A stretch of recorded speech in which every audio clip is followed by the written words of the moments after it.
मानव स्वभाव ये दुनिया की सबसे गहरी और सबसे रहस्यमयी चीजों में से एक है। इंसान क्या सोचता है, कैसे महसूस करता है, कैसे प्रतिक्रिया देता है, क्यों गुस्सा होता है, क्यों खुश होता है, क्यों कभी-कभी ईर्ष्या से भर जाता है, क्यों किसी से प्यार करता है, क्यों किसी से नफरत करता है। इन सब के पीछे एक लंबी कहानी है। हम अक्सर समझते हैं कि लोग जो कहते हैं वही सच है, लेकिन असलियत यह है कि लोग जो दिखाते हैं उसके पीछे भी एक छुपी हुई दुनिया होती है। रॉबर्ट ग्रीन की किताब the laws of human nature इसी छुपी हुई दुनिया को खोलती है। वो बताती है कि इंसान कैसे सोचता है, लोग क्यों वैसा व्यवहार करते हैं जैसा करते हैं, और हम कैसे लोगों को बेहतर समझ सकते हैं। अगर इंसान को समझना सीख जाएं तो रिश्ते मजबूत होते हैं, काम आसान होता है, मन शांत होता है और जीवन सरल हो जाता है। तो आइए इस किताब को एक बहुत ही सरल, सहज, साफ और कहानी की तरह बहते हुए अंदाज में समझते हैं।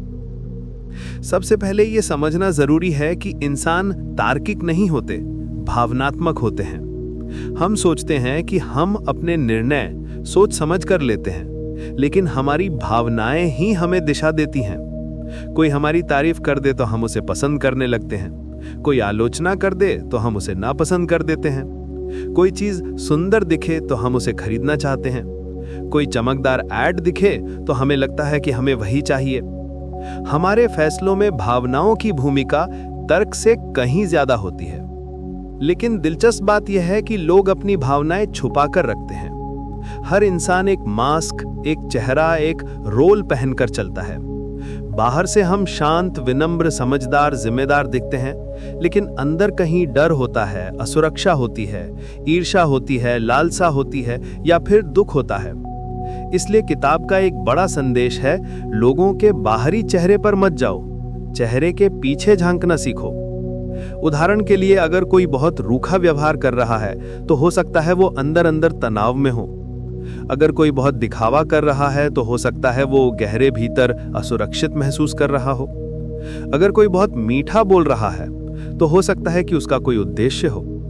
इंसान को समझने का मतलब ये नहीं है कि हम शक करने लगें, बल्कि ये समझें कि हर व्यवहार के पीछे कोई न कोई कहानी होती है। अब किताब के सबसे दिलचस्प और महत्वपूर्ण हिस्से पर आते हैं, नार्सिसिज्म यानी आत्म केंद्रितता। हम मानते हैं कि नार्सिसिस्ट केवल वही लोग होते हैं जो हमेशा खुद की तारीफ करते हैं, लेकिन सच तो यह है कि हर इंसान में थोड़ा थोड़ा नार्सिसिज्म होता है। कोई भी इंसान ध्यान चाहता है, हर कोई चाहता है कि उसकी बात सुनी जाए, सराही जाए, उसकी कद्र हो। लेकिन जब नार्सिसिज्म बहुत बढ़ जाए तो व्यक्ति केवल खुद के बारे में सोचने लगता है और दूसरों का इस्तेमाल करने लगता है। ऐसे लोग शुरू में बहुत आकर्षक लगते हैं, लेकिन अंत में दूसरों का फायदा उठाते हैं। किताब हमें सजग रहने की सलाह देती है। ऐसे लोगों की पहचान है, वे हमेशा अपनी बात करते हैं, गलतियां स्वीकार नहीं करते, तारीफ ना मिले तो चिढ़ जाते हैं, दूसरों की भावनाएं नहीं समझते। दूसरा बड़ा विचार है, लोग रोल प्ले करते हैं। हम सब अलग अलग जगहों पर अलग तरीके से व्यवहार करते हैं। घर पर एक तरीके से, ऑफिस में दूसरी तरह, दोस्तों के साथ तीसरी तरह।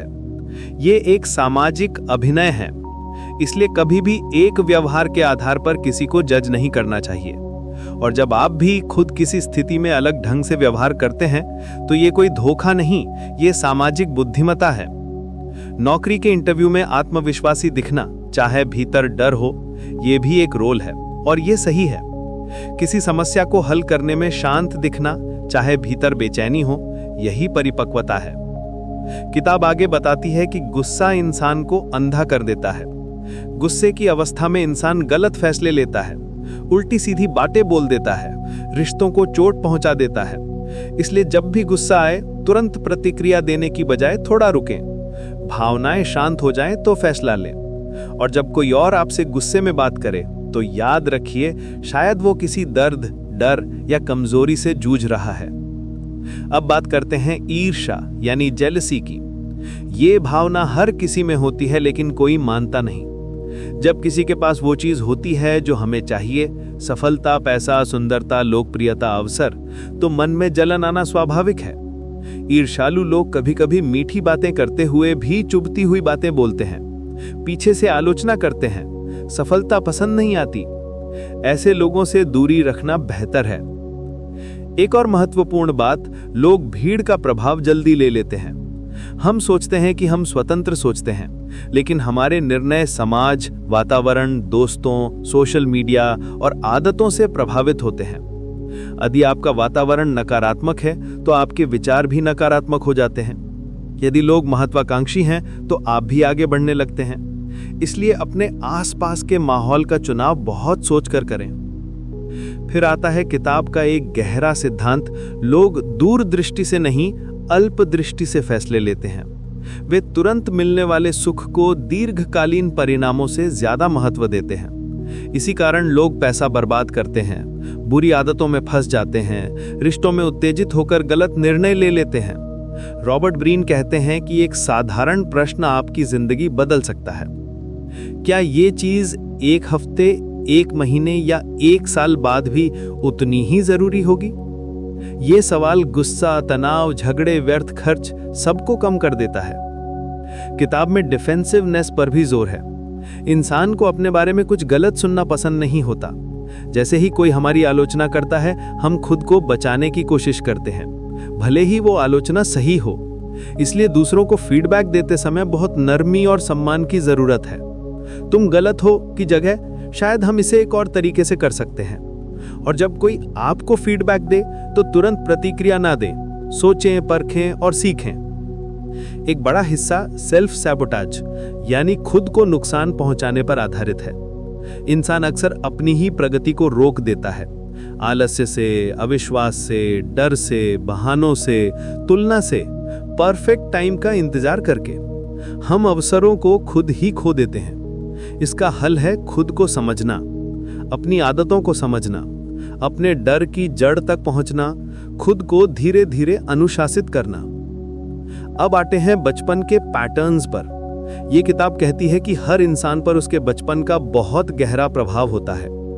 जिसे बचपन में प्यार कम मिला हो, वो बड़ा होकर लगातार अटेंशन चाहता है। जिसके घर में डर का माहौल रहा हो, वो बड़ा होकर कंट्रोलिंग हो जाता है। जिसे बचपन में आलोचना मिली हो, वो बड़ा होकर बहुत सेंसिटिव हो जाता है। जिसे बार बार ठुकराया गया हो, वो रिश्तों से डरने लगता है।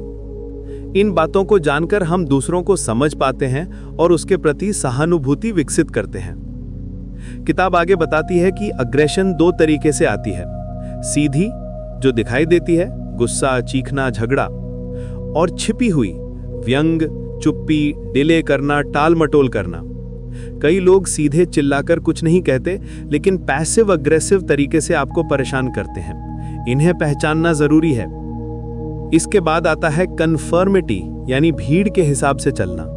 लोग सोचते नहीं हैं, बस दूसरों को देखते हैं और वही करते हैं। लेकिन सच सफलता तब आती है जब आप स्वतंत्र सोचते हैं, अपने मन की सुनते हैं, खुद से पूछते हैं क्या मुझे सच में यही चाहिए। जब आपका जीवन आपकी पसंद से चलता है, तभी आप खुद को खुश महसूस करते हैं। एक बहुत दिलचस्प लॉ है ग्रैंडियोसिटी का लॉ। इंसान अपने बारे में जरूरत से ज्यादा ऊंचा सोचता है। उसे लगता है कि वो सबसे खास है। ये भ्रम गलत अपेक्षाएं पैदा करता है और असफलता लाता है। इसलिए एक संतुलन जरूरी है, आत्मविश्वास भी हो और विनम्रता भी। अपने स्ट्रेंथ जानिए, लेकिन अपनी सीमाएं भी पहचानिए। किताब ये भी कहती है कि पुरुष और स्त्री गुण किसी एक में सीमित नहीं होते।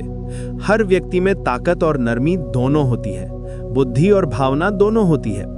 समाज के बंधन हमें सीमित कर देते हैं, लेकिन खुद को समझना मतलब अपनी दोनों तरफ को स्वीकार करना।